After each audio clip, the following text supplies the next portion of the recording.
で横から見た時にやっぱり鼻先が垂れているのが少し気になっているので、横から見た時に綺麗になりたいなと思っています。 콧대는 이 정도 유지해서 할 거고, 매부리가 살짝 있고 코가 좀 떨어져 보여서 그걸 교정하는 식으로 수술할 거고요. 코끝은 이 정도 갖다 놓으면 좋을 것 같거든요. 코끝은 뾰족한 게 좋아요, 동그란 게 좋아요?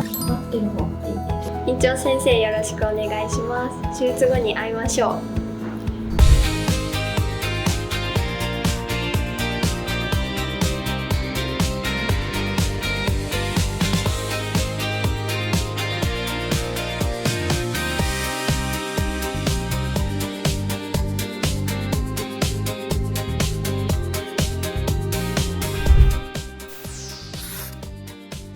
1年がすごく早く感じました。日常生活にも慣れてきて、特に不便さとかないです。周りからも綺麗になったねと言われるようになりました。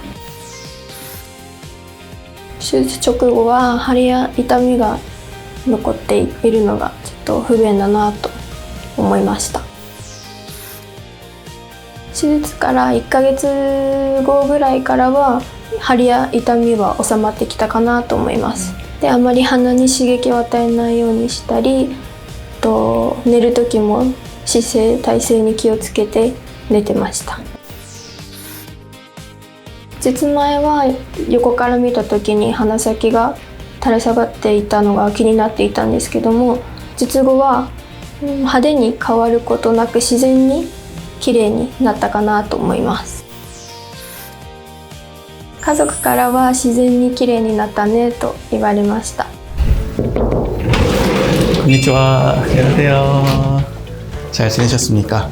우리가 얼마 만에 보는 거죠? 1年ぐらい 많이 예뻐지셨습니다.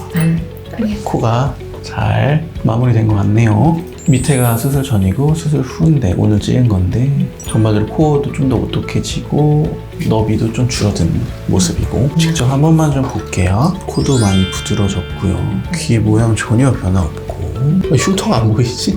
누가 보는 거야? 위로 들어볼까요? 흉터 연고 잘 바르고 있었나요? 흉이 뭐 전혀 안 보이네요. 이쁘게 잘 됐네요. 1년 정도 이 정도면 평생 큰 문제 없을 겁니다. 만족하시나요? 10점 만점에? 120点。 아리가또 고자이마스. 다음에 또 뵐게요. 私は鼻先が垂れていることがコンプレックスだったんですけども、手術して前よりも自信持って日常生活を送ることができるようになりました。院長先生にもとても感謝しています。